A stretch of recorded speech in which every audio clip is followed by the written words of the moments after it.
इस वीडियो में हम लोग कंप्यूटर साइंस क्लास 12 के सिलेबस के बारे में डिस्कस करने वाले हैं, जो JAC board Jharkhand academic council के बेसिस पे होगा। इसको दो कैटेगरी में बांटा गया है, थ्योरी पेपर और प्रैक्टिकल पेपर। थ्योरी पेपर जो है आपका वो 5 कैटेगरी में डिवाइडेड है, या फिर कहिए 5 टॉपिक्स में डिवाइड है। पहला है बुलियन अलजेब्रा, जिसमें 8 मार्क्स का क्वेश्चन पूछा जाता है। सेकंड है डेटाबेस एंड एसक्यूएल, इससे भी 8 मार्क्स का क्वेश्चन पूछा जाता है। थर्ड है नेटवर्किंग, ये भी 8 मार्क्स का क्वेश्चन इससे आता है।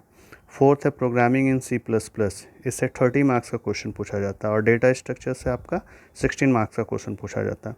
सबसे ज़्यादा वेटेज इसमें 30 मार्क्स प्रोग्रामिंग C++ का है।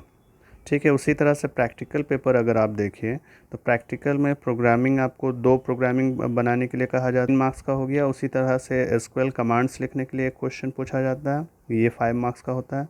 असाइनमेंट सबमिट करने कहा जाएगा लास्ट में, ये 5 मार्क्स का रहेगा। प्रोजेक्ट फाइल आपसे तैयार करने कहा जाएगा, ये भी 5 मार्क्स का होगा।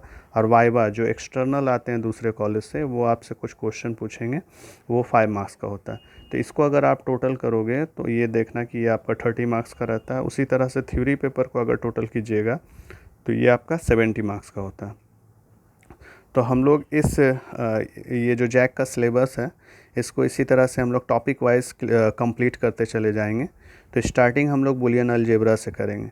तो पहले बुलियन अलजेब्रा का टॉपिक क्लियर कर लेंगे, उसके बाद जैसे होगा कंटिन्यू हम लोग आगे बढ़ते चले जाएंगे। तो ये आज का वीडियो हम लोगों का ये आपके सिलेबस क्लियर करने के लिए था कि कैसे कंप्यूटर साइंस का सिलेबस किस तरह से डिवाइडेड है और इसको हम लोग किस तरह से कंप्लीट करेंगे।